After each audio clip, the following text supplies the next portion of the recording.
You're tuned in to the Stingbat Radio Network on FM 101.2 KRPG.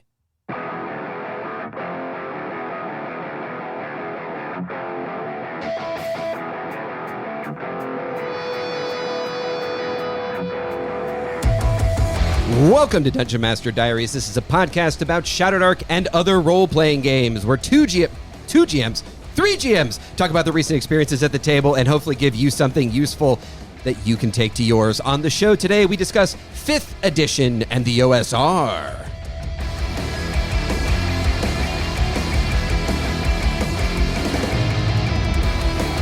Hello there, sages and adventurers. My name is Matt, and with me, as always, is my GM colleague and friend, Jody. Hey, good to be here. How you doing?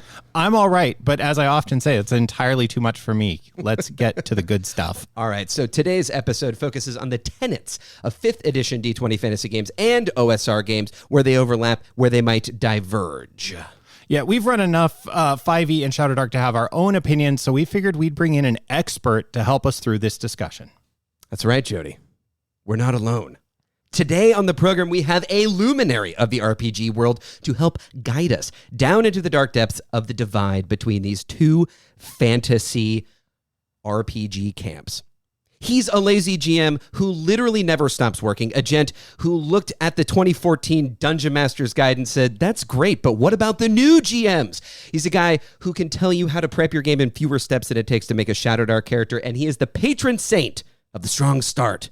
And he's here today to discuss many a secret and many a clue. It is Mike Shea, a.k.a. Sly Flourish. Welcome to the show, sir. Hello. Thank you very much. Is it really, do you know, are there fewer or more than 8 steps to make a Shadowdark character? I checked. There are 9 steps to make a level 1 character, even though they are not numbered. Nice. All right. So it's true. So it's actually easier to do the 8 steps. You just made his day. He literally counted them. I watched him count them. Mike, thank you so much for being here. Oh, thank you for having me. We are both huge fans, and certainly I think both subscribe to many of the things that you have produced. And so, without further ado, let's get into it. All right, let's gather around the fire. Mike, I'm going to hit you off with our first question. That is, I won't lie, this could be the whole show for me. So if we did like a host and interview show, which we have no interest in doing unless it's somebody like you who use your stuff all the freaking time. So we always like to start with generally the same question. What is your gaming origin story? But in your case, it's a twofer because not only do you have a gamer origin story, you also have a game and product producer and maker of things origin story. So where did you come into gaming, when, and how did that work? And then when did you start going, I need to make stuff? Sure. Yeah, I'll actually be brief because I'm real super interested in all the other questions we've got. I actually started with role-playing games playing the SSI Gold Box Pool of Radiance game back in it must have been in the 80s, so a long time ago. And I was like, man, these rules look really interesting. And I bought a 2nd edition player's handbook because that was the player's handbook that was around at the time. And used that to try to understand what this game was doing because it had THAC0 and AC and all this. And I was like, why are there negative numbers for AC? That's weird.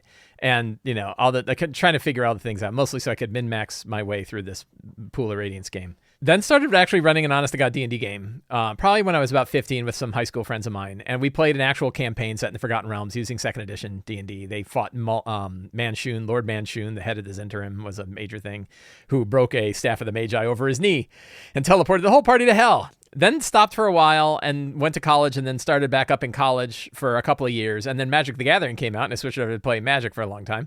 And then played EverQuest, the massive online game, for a long time and met my now wife and my then girlfriend through EverQuest. And turned out she had a friend who wanted to play D&D.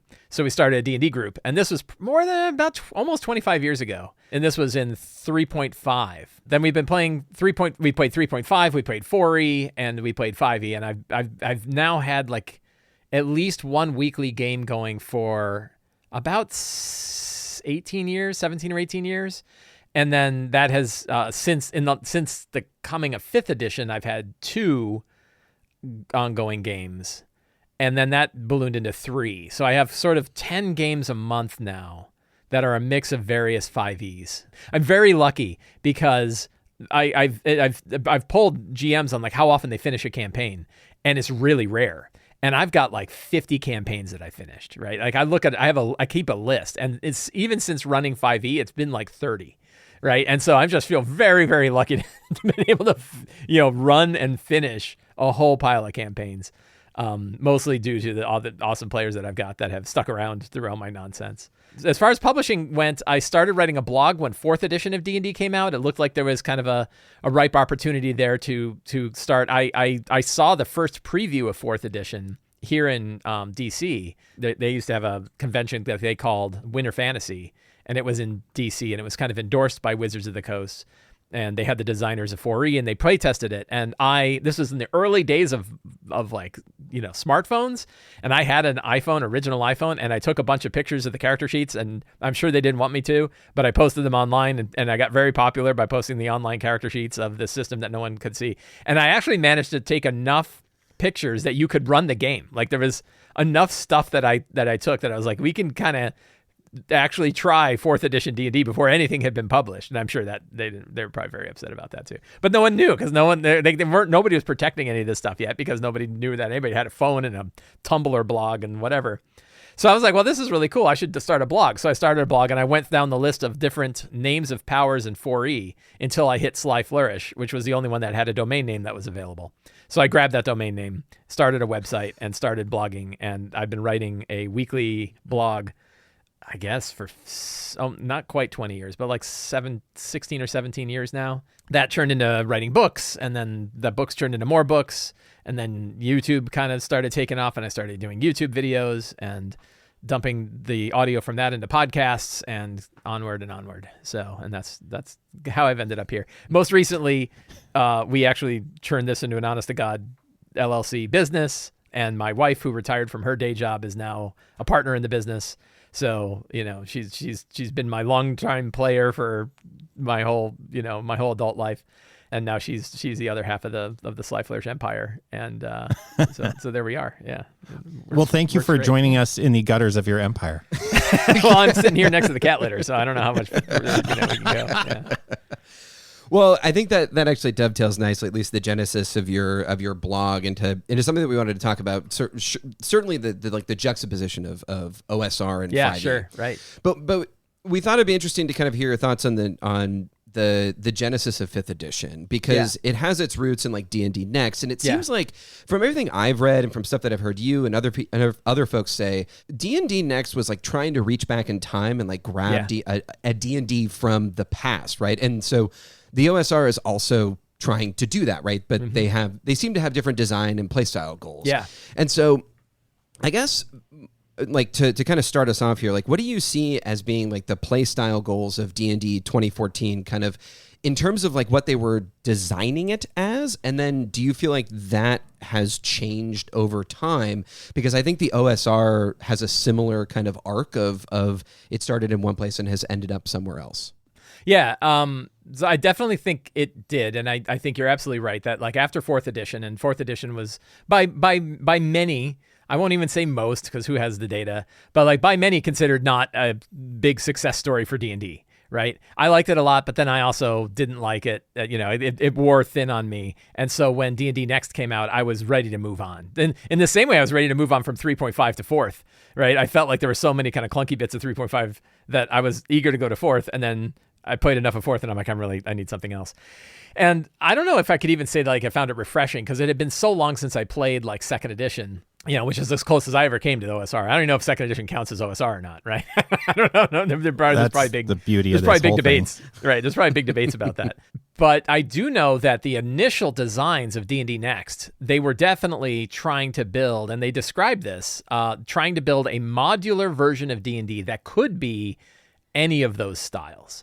So they had intended it that you could say, hey, we have this chunk, and this chunk. We play with those, and it will feel very much like 1st edition or 2nd edition D&D. You add this chunk, now it feels like 3rd edition. You add this one, it feels like 4th edition, right? And the idea was to have it very modular. And an example of that modularity were skills. The original version of D&D Next did not have a skill list. And that was they had talked about it and said, we are going to create that as a separate module. If you want to have a more detailed skill system, here's one that you can bolt on. What's interesting is you can see what their original ideas were if you look at the Dungeon Master Guide optional rules that they had. Because what they ended up doing is they did enough polls and they said, so many people want the skill system that we are going to make it a core feature of 5e. It's not going to be an optional rule. But then, hey, if you don't want to have a skill system, here's another way that you could do it where you're tying your proficiency bonus to backgrounds, or you just tie it directly to ability scores. So like certain ability scores you're just proficient in, and that gets rid of the skill system. And so like you can radically simplify the mechanics of D&D 2014 and remove a lot of the extra sort of stuff that 5th edition kind of added on. But I think they lost a little bit of that old school feeling to 5e when it actually ended up getting published. Now, an example of something that stuck around was feats being optional. So, feats are a big part of 3.5, but there wasn't anything, unless you look at the kits and other things that they had in 2nd edition. And they made them optional and said, like, you can either get an ability score bump or you can get a feat. And now not only are they, and then if you look at D&D 2024, not only are they not optional, they're even more powerful than they were by adding ability score bumps and feats into the same package. And you get them at first level. So they really went above and beyond with feats in the new one. And they are, they're not particularly optional. So I think those are all sort of interesting decisions and kind of points in the history where it could have gone one way and ended up going another way. I recently picked up the Ghosts of Dragonspear Castle, which is right. part module. I have a signed copy by all the designers, including Perkins, Crawford, and Merles. They all signed my copy, so I've got one of those. Yeah. I only recently became aware of what it is, and it's like this really interesting kind of modern artifact in a way, because it's like all the things you're talking about of what 5e was going to be are kind of shown there. But if you go look at the character sheet, it's like, whoa, this is not what 5e looks like. Right. It looks really different. And they had weird stuff like opposed checks. Like when you cast a spell, instead of having saving throws, you had the character rolled an ability check, and then the opponent rolled a save against that score. Everything was opposed checks for a while, and that didn't make it in there either. They went back to having regular saving throws. Weird ideas that they were trying out back then. Now let's go the other direction. That was kind of, let's look forward from 5e forward. So what I want to do is kind of take this in a little bit of a round robin, because we've never actually addressed this on our own show of what is OSR? Oh boy. Right? And like the OSR can't agree on what's OSR. Right. So you can't even figure out what one of the 3 letters of the acronym stand for. Amen. Right. So here are 3 other people's opinions that just happen to have microphones in front of us. So what would you say to you are the core differences of OSR and 5e or modern D&D? How do you see, what are the core differences of these ideologies or these styles of play? And then eventually we'll get to talking about Shadowdark and where the heck does it land in all this? Yeah. I think Matt Finch's primer to old school gaming, I think is a pretty good, solid, reasonable definition of what OSR has. And those, I kind of go back to that when I think about it. I think most people probably can kind of look back at those core tenets of rulings, not rules. And I'm not going to remember them all off the top of my head, but rulings, not rules, testing the players, not the characters, heroic, not super heroic. I don't know if you have, if you remember them all. Yeah, no, I have them written down here because frankly, Mike, this is the way that I tend to describe the OSR as well. So we're going to be in total agreement here. And the fourth one is just a lack of overall game balance. So right. Carry on. So right, and those feel about right to me. That's I think we look at that primer as such a good example of it, because those are nice, good core philosophies that are also crunchy enough that you can get your hands around them. You can understand what those are in play. So for me, I'm going to take this in a different direction. The word old school, whatever the R is, of the OSR. I lived in that era and played a little bit in my own early teens and actually before my teens. I was 10-ish when I first saw, a BX rule book. So when you look back at those old modules, there are elements of this stuff that I go, I don't know if that actually holds up to what the modern OSR, the 4 definitions. Right. And it's really funny when people refer to old school module design. And you read them and you're like, man, these old modules did not read like that at all. They were wall-to-wall text, right? Right. Design is being used as an idea very loosely when you say old school module Yeah, right. design. And it's the font style they use, and there's no bullets, right? There's no bullets. There's no summaries. There's no, It's really deep. And there'll be like 3 paragraphs about the loot they get, right? Like the focus of what they describe. It's like, that's not data that really helps me. That's not information that really helps me run this right now. And here's 16 kobolds that are in this room, and they have this many children, and there's this many of them are their spouses, and this many of them are for combat, and that no description of why they're in the room or what they're doing. It's just, here's a wall of stats. So for me, when I think of OSR, the things I kind of hang my hat on are procedure, that like that's a part of that game, and thinking about it as a game rather than like a movement or an ideology. Is old school games really have a very rigid procedure that they work under, and it's a procedure to operate through the exploration of the world. Now in new school or 5e, there are rules, but you are telling character stories and character scenes. It's not as much about the exploration of a world is frankly less important than it's how do the characters experience the world individually and as a party, as opposed to we are going into the dungeon to explore the dungeon, and the goal is the dungeon, not the character. So for me, that's where I hang my own little self hat, is like, how heavily procedural are you being versus how, much are we really focused on that character development, which for those who know your 8 steps, first step is, so let's look at characters. Know the characters. Yeah. So right. Shadow Dark, for my definition, and even in those 4 points you guys both used of rulings over rules, players' skill versus character ability, no supers, lack of overall game balance, those 4, Shadow Dark is its own space. It is defined as an OSR game. Do you think it is? Does it? You're like, yes. When I look at it, I mean, check it's those funny. boxes. I think Kelsey brought this up on a thing, right? And she said she has people that tell her it is and it isn't. And I don't know that she has unequivocally said it is absolutely an OSR game. I think she's kind of on there like, look, you can decide if it is or isn't, right? It's up to you now. I put it in your hands and you can decide if it is. I certainly think it is, but I don't consider myself like an OSR expert at all, right? Like I really look at it like I like all games, right? I like all RPGs of all different kinds, and I'm fascinated by them, and I look at them, but I would never I would never say that like my definition. I don't know. I'm on a Discord server for my Patreons where like we argue about these kinds of definitions all the time, and I'm always like, man, it's just we each get to choose, right? Like in the end we each get to kind of decide. So I think it's more like figuring out like the styles of play and how those styles differentiate, right? There's a lot of little peculiarities. Like that idea of like, can anybody do a thing, or can only the person who has that ability do the thing?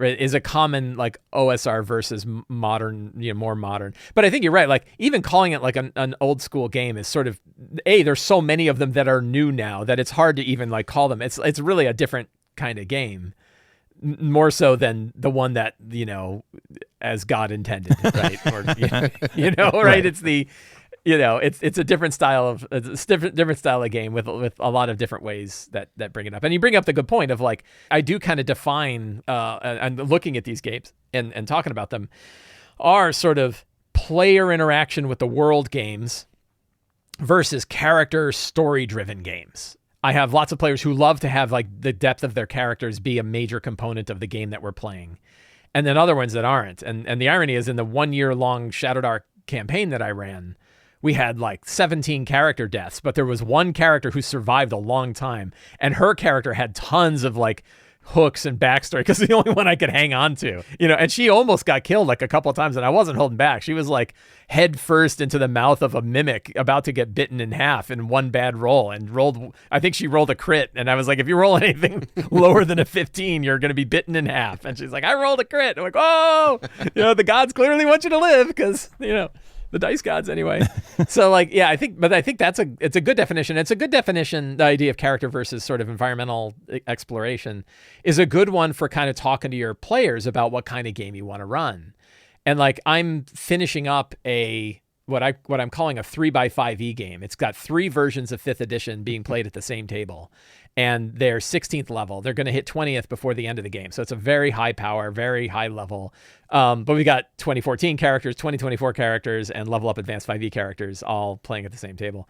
And when we're done with it, I said, I would really like to try a couple of sessions of Cairn, right? The Cairn RPG.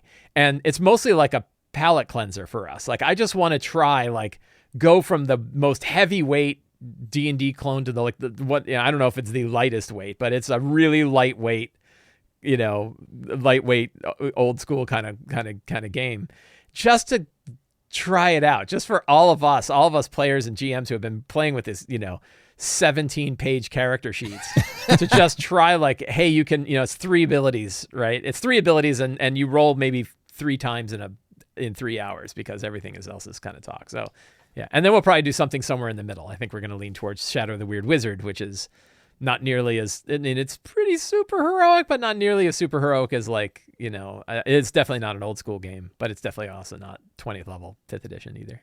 I want to actually talk about your movement from 5. One of the things we constantly hear is how do I convince my players to play a different game other than D&D specifically.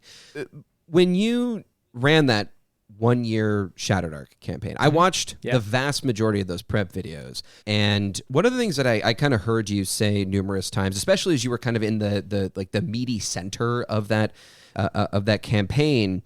And I think you were playing in the Gloaming, and it remains, I think, just a truly valuable resource for folks who are I don't know how to prep or run a game out of this cursed scroll. It's well, go watch Mike's prep videos. Well, and I don't know if I did it right. Well, that's my question, Mike.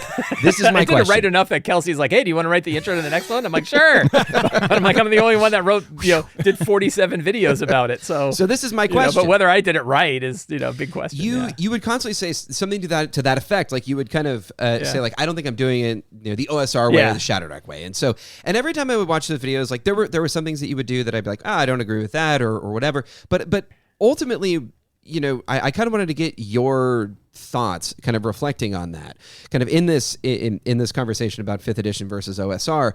What were some of the pillars that you felt you were violating, or in particular, and was there something that you did consistently that you felt made you feel you were quote unquote breaking the rules? Yeah. So there's a couple that come straight to mind. One of them was trying to stay in turn order the whole time, was definitely something that I broke. And from what I've heard from a lot of people who play, they break it too. But a common thing that would happen is they'd be in the middle, and I don't have a situation where I have 2 players that are dominating the game and 3 players that are sitting on their phones, right? That game, when we talk about the convincing a group, that one was not hard because they're all GMs, right? I had an entire table full of other game masters. The combined experience there was probably 200 years of GMing. They understood the value of that, right? They were not kind of players who were really just there to sort of watch their characters do all the cool functions that they did. These are people who have run games and built stories themselves. So they're very open to trying things like that. But yeah, a common thing that would happen is they would still go back to kind of the old idea. We would all go back to the old idea that outside of combat, you can kind of just jump in whenever you want to jump in. And what I did is, and I wrote an article about it on Sly Flourish just I think this week, of I would write the character names on my game mat in front of me, oriented around the players around the table. So that I would always have their names there, and I would have a little token that I would move around that group to kind of say, here's what the turn order is like. And then I might put a little tick marks for each of the turns as the turns were going by. But we would just lose track, right? Everybody's figuring out, how do we get across this bridge? Or we're going to do this stuff. And then I'd be oh my God. And I would have to be I think 3 turns have gone by, 3 rounds have gone by. You know what? I'm going to roll in a random encounter. So I would definitely get away from that.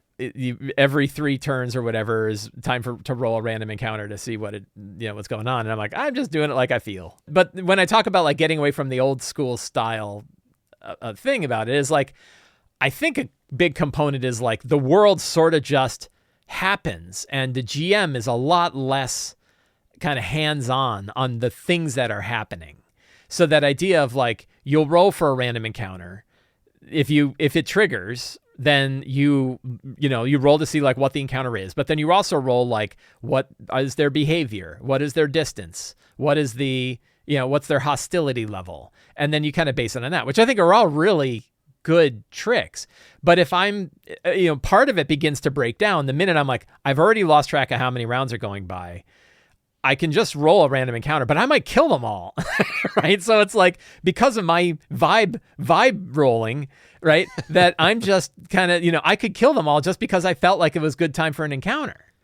And that's, so that's where I get into like, am I playing it right or not? But my understanding is a lot of people have a lot of trouble keeping track of rounds like that. Yeah, I mean, frankly, that's why we've implemented this thing we call the crawling clock, which basically is like an every round, the end of the round, you roll a d6 and count down from on a d20, and like that was our methodology. Because frankly, like I also we go in and out of like a free form mode and a rigid turn-based mode, but ultimately, that is exactly what you were talking about, Jody. This idea of procedures, right? Like, and yeah, right. Jody is much less procedural than I am. Like, I love those procedures. I love the kind of I don't know what's going to happen kind of situation. Yeah. But Jody is, I think, much more, Mike, on your level of like, no, I don't want just some random thing to happen in the middle of the game that makes no sense that I now have to contextualize. Oh, I still like the random.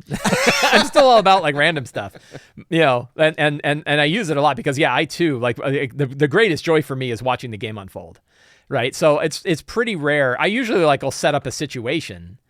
But I do, one of the things I do talk about and I do myself is like, I also am keeping track of the pacing of the game. Like, how does this feel? Like, are we having fun? Is it boring? Is it frustrating? I try to keep not a firm handle, because like I'll roll a lot of dice. I'll roll, I have like, the Oracle die idea of like, I have a D6 and the higher it is, the more extreme things are, right? And I can ask myself a question and roll and see how hostile is this guy? How friendly is this guy? All that sort of stuff that you would normally roll, but I just kind of roll a die to figure it out.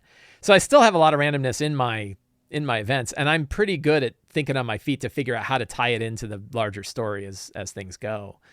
So I don't, but I that it's when you bring up the idea of procedural stuff, that was actually something I wanted to implement in my Tales of the Valiant game just this past week, where they were in a high traffic area having a really hard conversation with a guy when they didn't want to be detected. And I was like, every kind of 3 questions, another dude would show up, and they're like, we got to get out of this hallway, right? Like I'm like, I'm going to hold you to like 10-minute turns because the things are happening, right? This place is hopping and you're right in the middle of it. So I think, I don't have like a hard handle on either side. I kind of use the tools that help with the story that's going on in the situation, but also the fun that's going on around the table, the pacing of what's going on around the table. So I'm going to use that to pivot to our next question, which is that over the summer for your Patreon, you released a dedicated Shadow Dark adventure called that was popular. The Crypts of Carigulon. Right. I'm going to steal a little blurb here from your website, just so folks who don't know will know. Crypts of Carigulon is loosely set in your campaign sourcebook, City of Arches, and it's designed for convention play where timing within a specific slot is incredibly important. Characters must acquire as many relics as they can before the mountain devours the crypts and everything inside.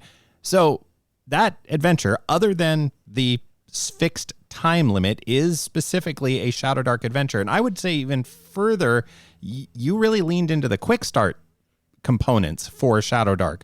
So what else is in there that you felt like as you were writing it, you went, this is Shadow Dark, and you did plant a flag? Because I know when I look at it, it's actually... I would recommend anybody who's a fan of yours to check it out, or even not, because your fingerprints are on it so much as it's kind of revelatory, actually, in some ways, of like, hey, you want to see how some of this stuff would apply to writing an adventure. Anyway, Shadow Dark specifically, where did you plant your flag with that adventure that you went, those are Shadow Dark things? So I don't know that I did. I don't know that I would look at Crypts of Carigulon and say, this is... this is the style that anyone else should write for a Shadow Dark adventure. I don't really consider it like that. It actually more closely represents the other adventures and adventure scenarios that I've written for my Patreon as well, where I have sort of a set of things that I kind of like to put in there. I think it's got, it has 8-step like things in it, right? It's not... it's got secrets and clues in there. It's got a strong, I don't know if that one, it kind of has a strong start, but not much. It's like you're in a boat and you're going down the river and you better figure out what the hell you're going to do before the mountain eats it. So I don't think like I was going to waste time by having like an event that sort of starts everything off, which I might otherwise do.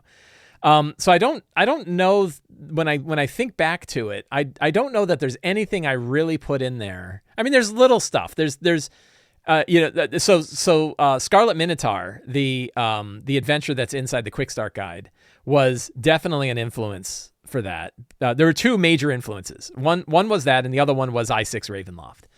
And I have now run I6 Ravenloft. I'm now running it with Shadow Dark as my preferred way to run I6 Ravenloft. I run it every year for Halloween. And that one is another one where you have a timer. And I run this sort of like rapid pace version of I6 Ravenloft where you can, in 5 hours, you can, have the entire Ravenloft experience. And I started running Scarlet Minotaur the same way. I wanted to have a convention adventure where I knew it could fit into 4 hours. And I've run Scarlet Minotaur now, I think 3 or 4 times that way. And, Scarlet Minotaur, which is the adventure that's inside the Quick Start rules for Shadow Dark, I kind of overlaid a few sort of things like your goal is to get 3 items that exist somewhere in there and get it before the Minotaur shows up.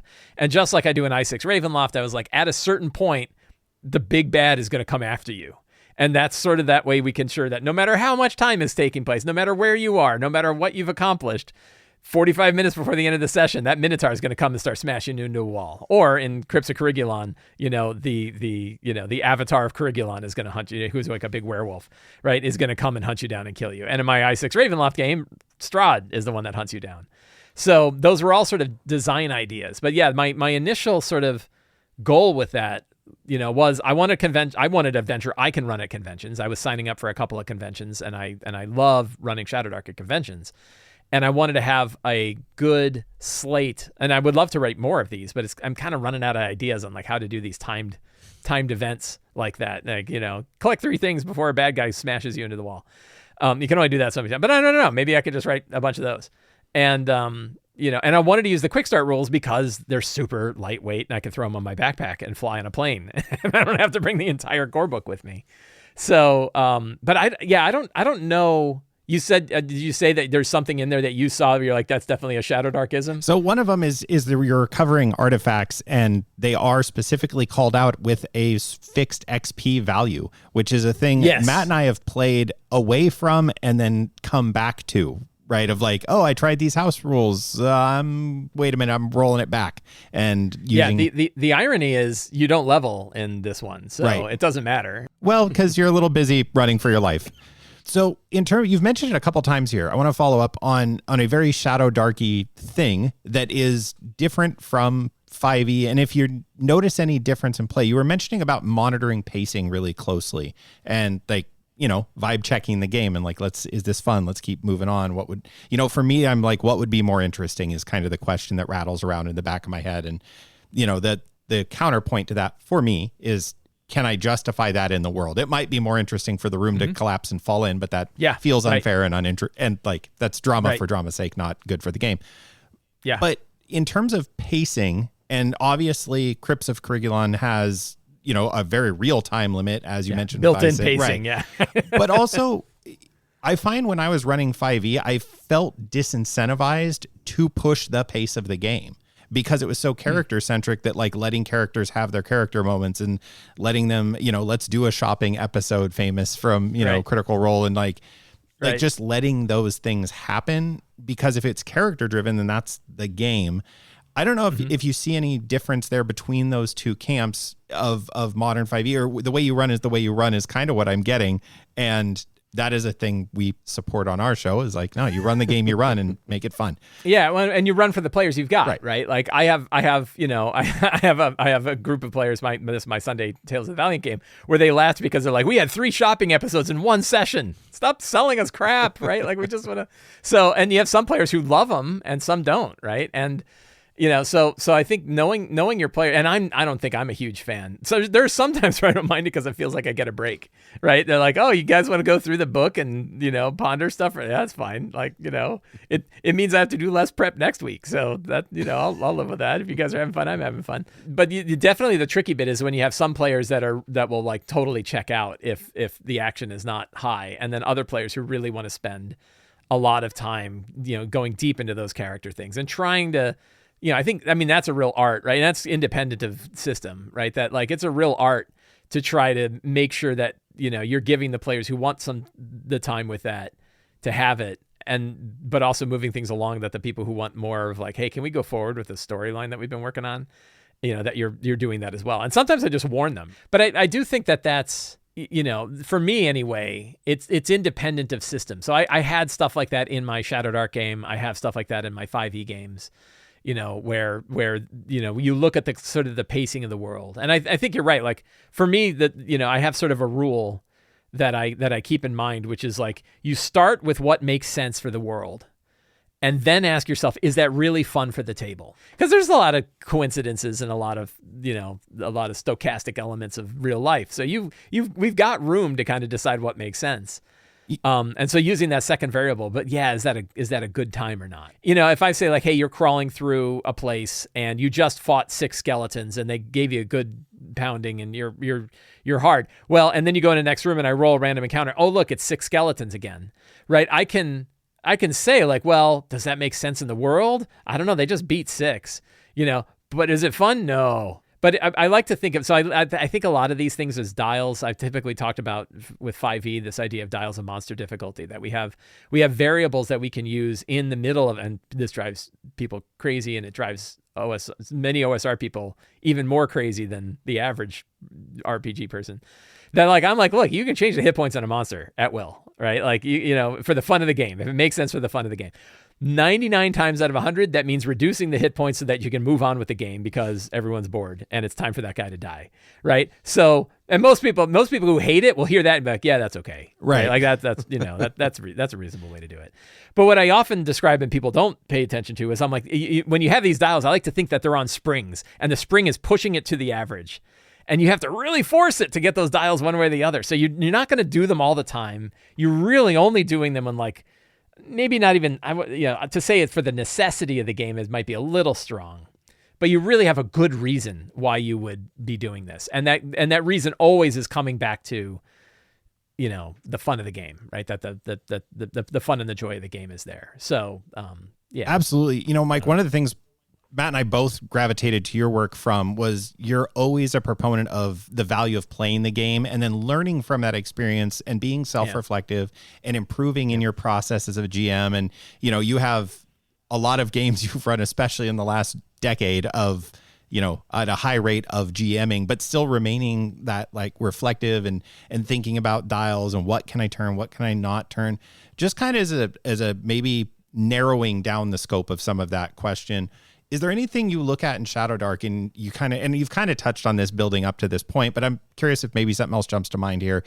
Is there anything about Shadow Dark that you're like, man, running Shadow Dark, if say a GM's out there and they've only run variations of 5e and you're like, hey, try Shadow Dark because it's going to give you this new trick in your toolkit if you run it for a little bit.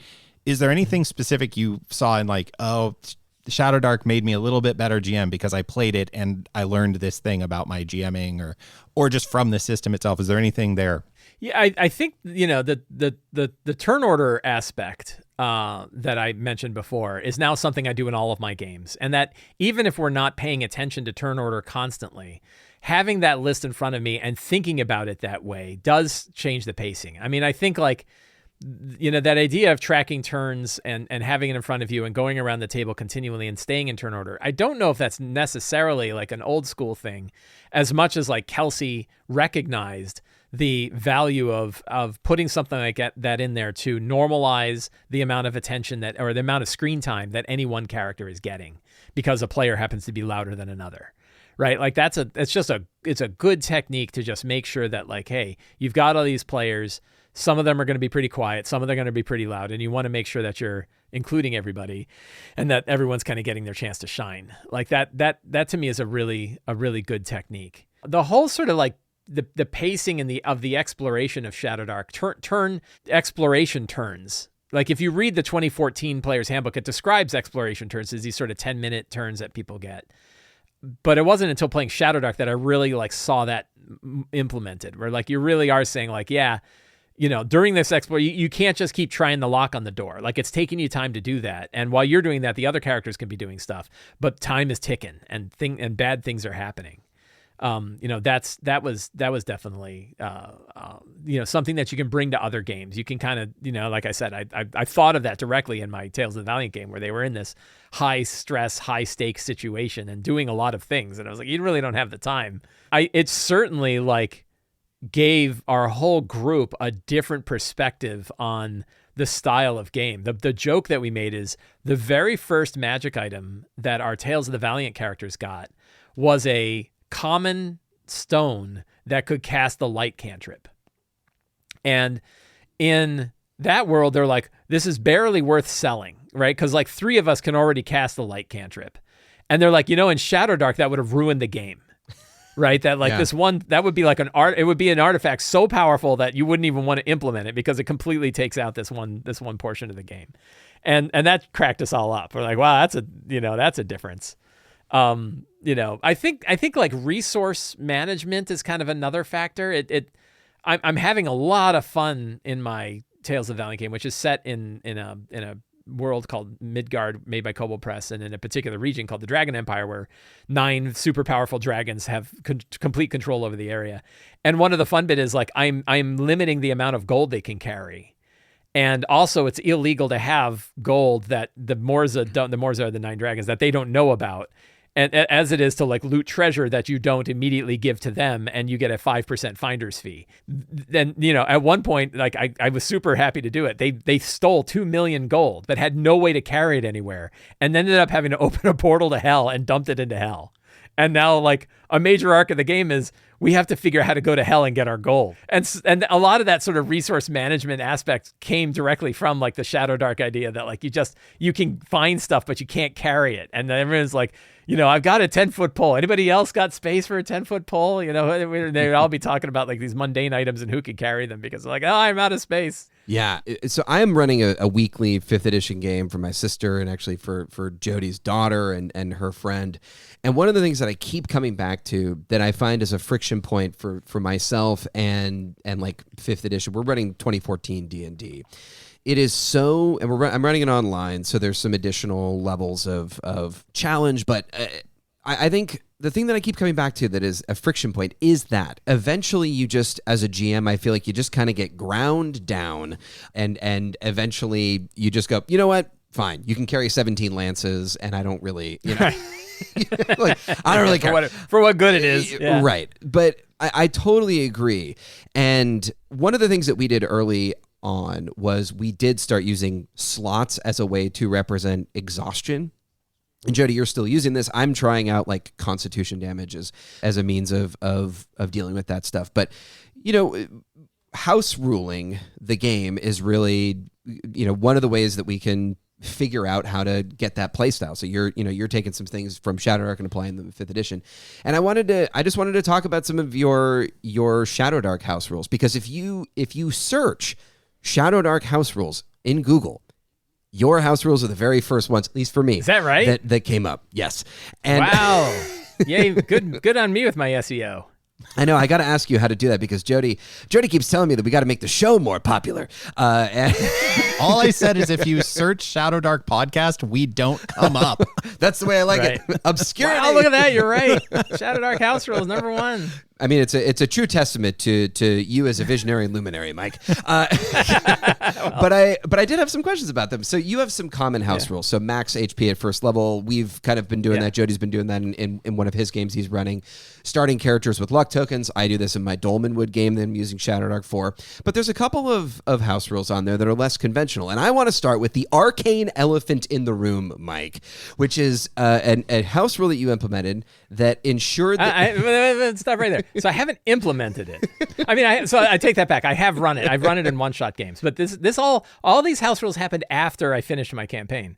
So I haven't like run a year-long campaign with these things yet. Yeah. So with that disclaimer, you have a house rule that ensures that casters successfully cast a spell at least once per day. Yeah, I think the way I have it is like you don't lose it until you've cast it at least once successfully. Got it.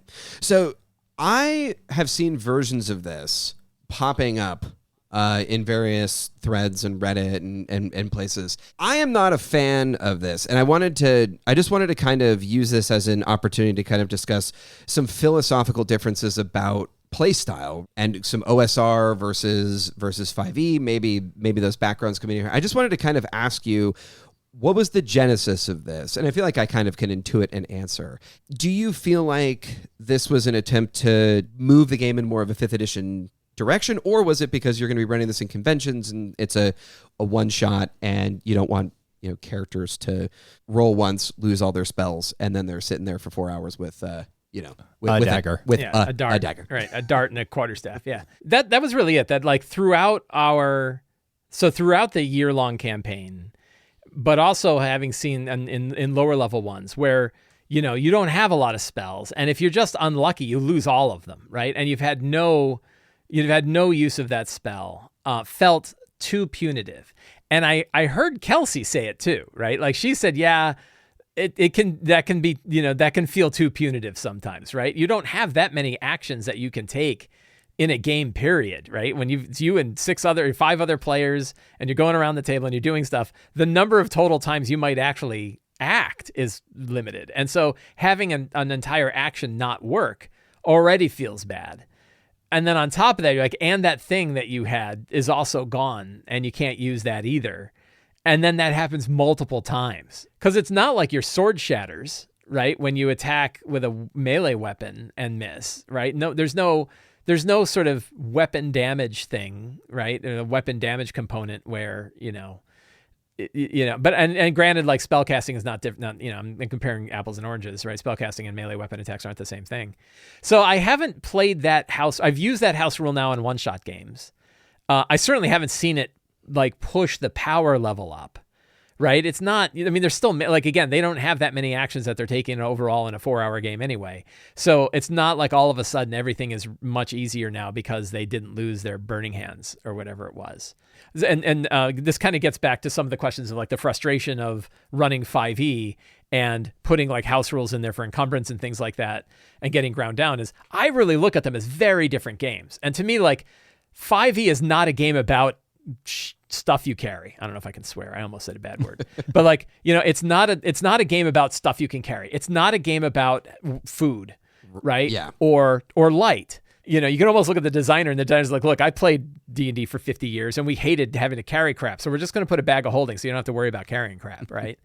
And, and in Shadow. So when I looked at Shadow Dark, it wasn't like, I was like, oh, I really want the characters to be more super heroic and have that sort of big character drive. Cause if I want that, I'll play 5e, right? Like I can, I've run both. But I did feel like that one in particular, it felt too punitive to lose a spell on top of already losing your action and not being able to, accomplish the thing that you're trying to accomplish.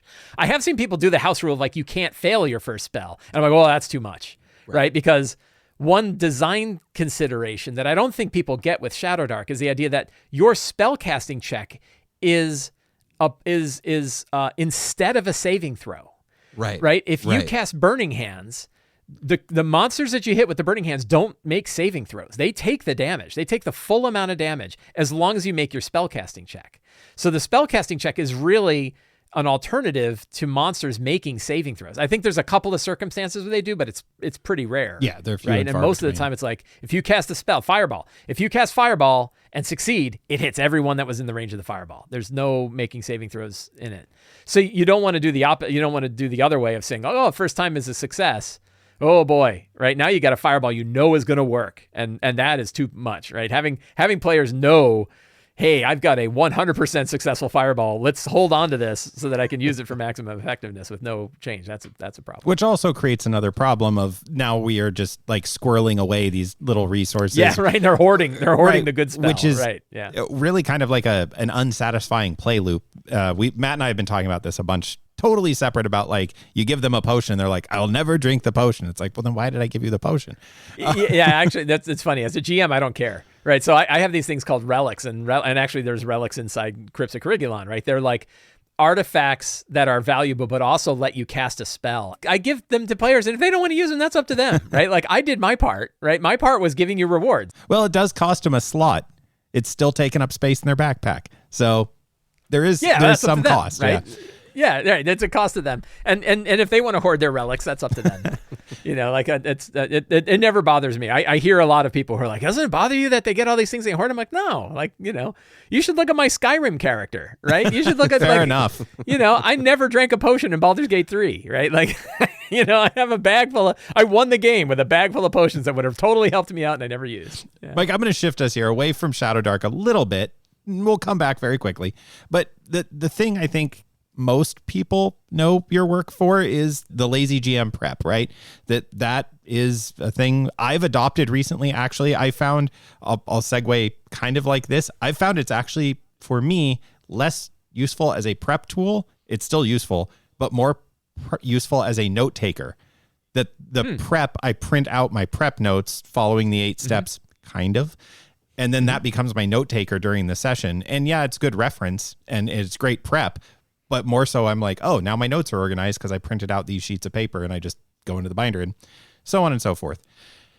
There are hours and hours and hours of you on YouTube working through these steps. So we don't need to go into them. I highly encourage people to check them out. What I'm curious to ask you about is how would you, or do you in any way, adjust the 8 steps when prepping for Shadowdark, or think about it differently than you would on a 5e or similar modern system?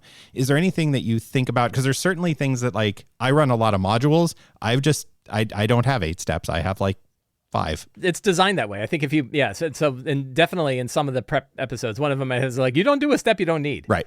Like that's built into it. If you don't need, if the book's got the locations, you don't have to list locations, right? If the book's got, and I would bet, I don't remember because it's now been a little, I think it's been a year or so since we finished our Shadowdark campaign.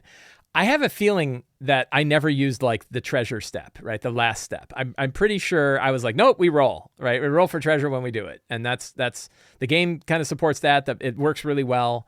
Right, it's different than 5e. 5e treasure parcels are complicated enough that you probably want to roll them up ahead of time and have a little bit of an idea of what you got. You can roll them on the time, but I like to have a little bit extra time to focus on that in 5e and make sure like, oh yeah, these are good items that they would want, or they're not useless crap, or hey, maybe I should put in a sword for that guy who hasn't really gotten anything in a while. Right, that might be fun. There's a reason that Frodo found Sting, or Bilbo found Sting, right? And it was like, we need a sword for Bilbo, right? Right. Like it wasn't like, it just turns out that there happened to be this perfectly sized blade for a halfling. So I still did the character step, right? I would say the character step would be an obvious one where you'd be like, I don't really spend much time on it. But I did, even though they would die, but they're not going to die right away. And I can still have an idea of like, well, these are the characters we have now. And I can still draw on what those characters had done or what their motivations were to then decide what are some of the other things that might drop in front of the characters while we're playing, right? And that I still did, even though the characters rotated pretty frequently. The strong starts would change. So I didn't just say, like, a lot of times in 5e, like a really obvious strong start is you get into a fight. And I didn't do that nearly as much in Shadowdark unless I ended at a fight, which I had done many times, right? Like ending right before a fight is that's a dirty trick. I love it, right? Like I know exactly where the game's going to start, depending on the game system, somewhere between 15 minutes and an hour of a scene taken up before I even have to worry about the next part of the prep. So there's a lot of advantages there. But a lot of time the strong start would be like, what's the world up to? What's happening in the gloaming? It would be like you step out and you see that the mountain ranges on the, around the area have grown in size because they're not mountains, they're giant teeth. And the teeth is eating this entire place and the jaws are closing in. So one I got criticism for, from one person, was scenes, right? And the argument was, you have a scene step, and scenes mean that you're plotting out your adventure, and that's antithetical to the way Shadowdark runs. And I was like, I don't think you understand exactly what I do with the scene step, which is also like a junk drawer, right? Like the scenes are like a place that you can just generally have a handle on, like what's the bounds of what we're going to be doing in the next session. And a scene could be explore the crypt of Carigulon. Right? Like a scene does not mean one of these perfectly focused monsters, location, fantastic features. It's not this encapsulated thing. So people looked at the scenes and just from the definition of it felt like that meant that the game was plotted. And really, like, no, scenes is like whatever you want it to be. What are the quests that are going to be in front of the characters that take them to the next place? I know that they're going to have to go to this one room to get this one thing because that's the goal of what they're trying to do. So I know that's a scene. And then it's just basically like, look, I'm going to have, depending on the game, somewhere between like 5 and 7 scenes that I'm going to be able to cover in the session. Do I feel like I have enough material here to cover 5 to 7 scenes, right? Even if they don't go the path that I want, do I feel like I've got what I've got? Locations is another one where you can shift what locations are. I kind of made up 95% of the places that we went to in the Gloaming don't have a map. So I went to Dyson Logos and got a map and, came up with some features of what this place was like and what was going on there and then throw that into locations. I think Secrets and Clues, Secrets and Clues is the reason that Return of the Lazy Dungeon Master exists, right? Is I feel like that any game could benefit from that, right? Like, hey, here are things the characters could learn about any way that you want, any way that you want to drop them in. I think those are always really valuable, right? Like I feel like that's the flavor that makes each game different from every other game that you're playing. It makes your campaigns different. It makes the sessions different. And whether you're playing a mystery Call of Cthulhu in 1920 Chicago, or a 5e 16th level 5e game, or a Shadow Dark first level game, the characters learning interesting things about the places they're at and the people that are there and what's going on. I think those are always kind of useful to have on hand that really fill out the fantasy aspects of what we're doing.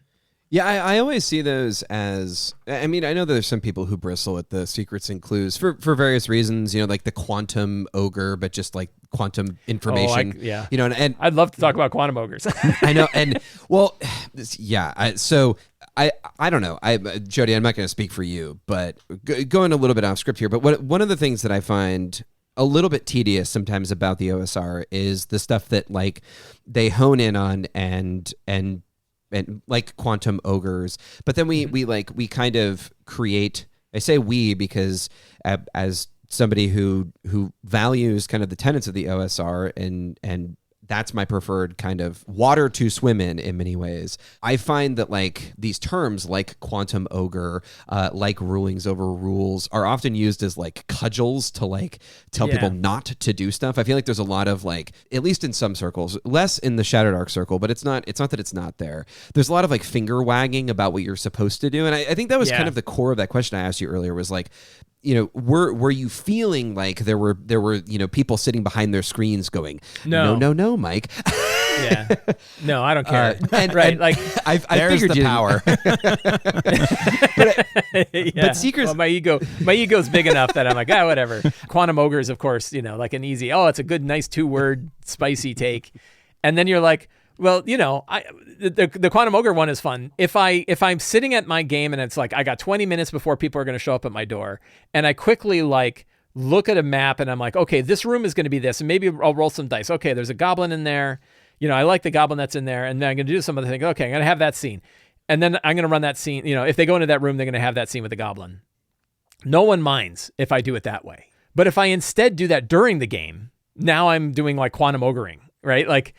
There's this feeling that like, as long as you do it during prep, you're okay. But if you do it during the game, well, that's bad. Yeah, if you do it during the game, you must do it out in the open, and it must be procedural, and like and you have to like one of the things that we Jody and I have talked about on the show is like the way that we use random tables and use random tables at the table and use them for prep. And I think it goes along with this that like I will just roll on random tables. I said this, I think, in maybe a little bit more pithy of a statement, but I will roll on random tables just to find out like what I don't want to do. Like, I don't like that idea at all, but this idea that just came in my head, now I like that. Screw you, random table. I'm going to go do this other thing. And I do think that one of the reasons that I really enjoyed watching your prep videos was even though I didn't agree with them at all point, like I would do that differently or whatever. It was refreshing to see someone, first of all, bring a different perspective, and also just have a genuine sense of like, no, this is the game I'm going to run, and I'm going to be unabashedly, excited to run this game for this set of players. And I think a lot of people benefit from seeing that and hearing that because they can go and do whatever they're going to do. But this is a nice segue to our last question. A lot of people don't get to run the game that they want to run in the first place. And you, Mike, have this very unique situation where you can convince your long-running groups to play other systems. And you talked about this, I think it was on either the talk show or one of your prep videos recently. So I apologize for kind of bringing something up, but I wanted to ask you about this as kind of like our closing question.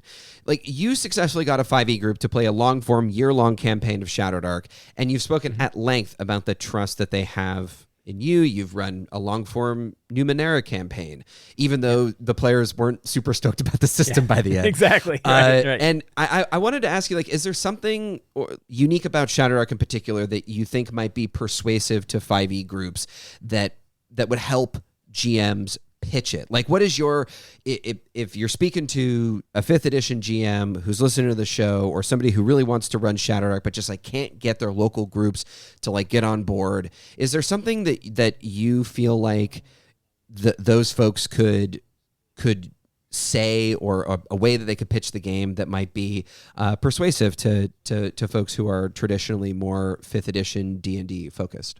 I think the number one thing is asking to do a short session, a short campaign. Even like, I would probably ask for more than one session, but like say like, hey, can we do 2 or 3 sessions of this to get a feeling for it? Like, I'd like to try it out. You know, it's a puppy dog sale, right? I just want to try it out, right? We just 3 days. Let's see how 3 days are with this puppy, right? If you can last 3 days with a puppy, right? And which I asked my wife if that metaphor, she works at an animal shelter, and I was like, does that work? And she's like, yeah, no, that totally works. So I'm doing with Karen, right? Like, again, like I don't even know that I want to run Karen as a long form campaign, but I want to try it out. And my group, you know, again, yeah, they do trust me. We played a lot of games together. You know, they're like, hey, we'll try 3 days of anything. Like we'll do 3 sessions of anything. Like it'll be an experience for us. We'll get to see what it's like too. You know, I think if I was to be like, hey, let's play Rollmaster, right? If I picked like a game that had like, you know, oh, you're all going to need a 270-page rule book in order to understand what's going on, and it's going to be 3 sessions before we can even know what the core mechanics are, they're probably not big on that, right? And I think most RPGs these days recognize, like, you better be able to explain it in 5 or 10 minutes and get an idea, even if it's like a pre-gen character, you know, what's the core idea, and let's get into the adventure without having to spend a ton of time on it. But that would be my first piece of advice, is sell it as a short thing, and especially don't sell it as a replacement for the thing that they already like. You know, they're going to be a lot less amenable to, you know, a new system if they think that means you're never going to play the old one again. You know, I think of a piece of valuable information that I got was when my group was done playing Shadowdark. You know, one of the players said outright, like, this was really fun and I would totally play it again.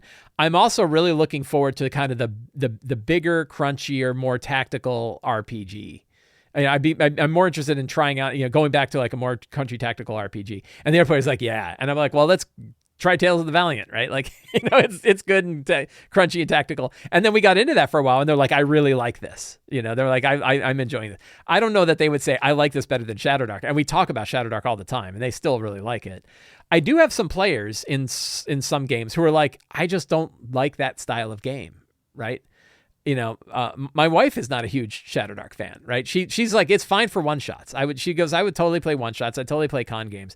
I don't want to run a long-term campaign because she doesn't like having her characters die, right? She doesn't want to have them die regularly. That's not the shtick she likes. So while I think it's valuable to say, hey, let's run a short game and see how it goes, and I think groups could be more successful for offering that short-term thing, the answer might be they don't like it like you like it. So, you know, there are times where you have a discrepancy between the kind of game that the players want to play and the kind of game that a GM wants to play. And that's a hard thing to navigate. But then also, like, leaning into, like, you know, really leaning in from the player perspective of why they would want to play it, right? So, like, it's pretty easy to look at a game like Numenera is a good example, right? Like, as a GM, it's my favorite system to run as a GM because it is so lightweight on the game master side. It's so easy for me to come up with challenges and focus on story and do all this stuff. You know, I love it, but my players didn't love it as much. So, but what are the things that I can talk to players about? Say, this is why you would want to play Shadowdark. And an example is like, you know, the rules are much more streamlined. You're not going to get caught up worrying about proficiency bonuses. You're not going to get caught up with, like into the minutia of weird character, power interactions. Character generation is really fast. You're not going to spend 2 hours making a character. You're going to be able to, you're going to be able to make a character quickly. You're going to be able to try out a lot of different characters, right? You're going to be able to, you're going to have a good experience with this game, seeing how many different kinds of characters can play. Combat is really quick.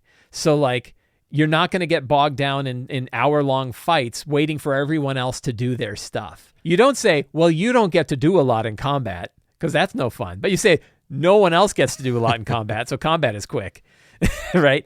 The other one, which I think is a big sort of OSR sort of ideal, is this like, you can really do anything you want, and we're not going to just arbitrarily roll skill checks to see if you succeed. You get to do what when you describe what you do, you will learn things from that, right? You're not bound to specific things that are on your character sheet. You can really do anything you want, and we can figure out how that works, right? It's much more open and much more free than like being bound to the 16 skills that are on your sheet and whatever character powers you have.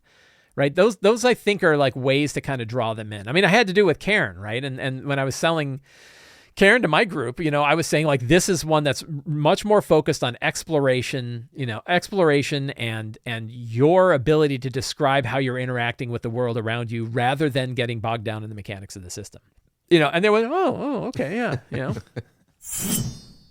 This episode of Dungeon Master Diaries is brought to you by Return of the Lazy Adventurer, a guide to dungeon crawling.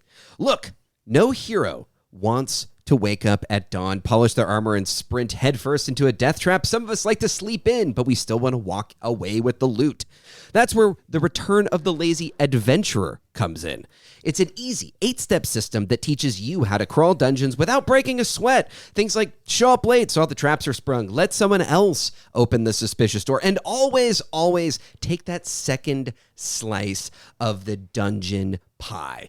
If the barbarian doesn't keel over, then you're good to go. With Return of the Lazy Adventurer, you'll learn how to survive, thrive, and still take all the credit back at the tavern, because glory is great, but naps are better. So if you're tired of getting stabbed first, or you're just looking for a smarter way to get rich without all the heavy lifting and slots, check out Return of the Lazy Adventurer, a guide to dungeon crawling, available now, where books, scrolls, and very patient bards are sold. Mike, I cannot thank you enough for taking the time to join us on the show here. I always like to go to the Hot Ones YouTube take on this of, this camera that we don't have. Let the people know what you got going on. Where do you want people to check you out? Where would you like us to direct them? Or you can, because you got the mic. SlyFlourish.com. That's the easiest one. I have my website. Apparently it ranks very well in Google. And so all my stuff is linked off there, right? Like that's where you go. I would love it if people sign up for the newsletter. Check out, if you want Cryptocurriculon, you can get Cryptocurriculon by signing up for my Patreon. And I sell all my books on the Sly Flourish bookstore, but all of those are linked off the website. And easiest way to find all of the work that I do is off of SlyFlourish.com. Well, in some upside down world, if somebody is finding you through our show, be sure to check that stuff out. But more likely, Mike, just thank you for taking the time to chat with us, and hopefully we get to do it again in the future. Yeah, it's wonderful to be here. Thank you so much. As the torchlight grows dim, we hope you're able to find something useful in this episode that you can take into a future game. Were you paying attention? If you have any questions or unique experiences from your table you'd like us to discuss in a future episode, you can email us at dmdiariespod@gmail.com. You can also reach out via YouTube or Facebook, or best of all, get at us on the Dungeon Master Diaries thread on the Shadow Dark Discord channel. You can find links to those feeds and any of the materials or any of Mike's stuff that we referenced in this episode in our show notes. Until next time, keep it lazy. Dungeon Master Diaries is a production of the Stingbat Radio Network. It is produced by Jody Kropholler and edited by Matt Bruner. Our intro and outro music is composed by Christian Schuster. Dungeon Master Diaries is an independent production, is not affiliated with the Arcane Library, LLC. Shadow Dark RPG is a product of the Arcane Library. Copyright 2023.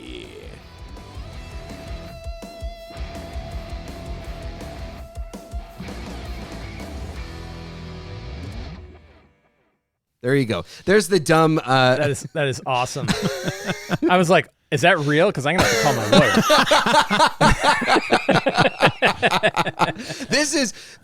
This is my goal is to make people think, is that a real product? And it is. Yeah, not. right. You had me for a second. Like, really? Like, man. Uh-oh.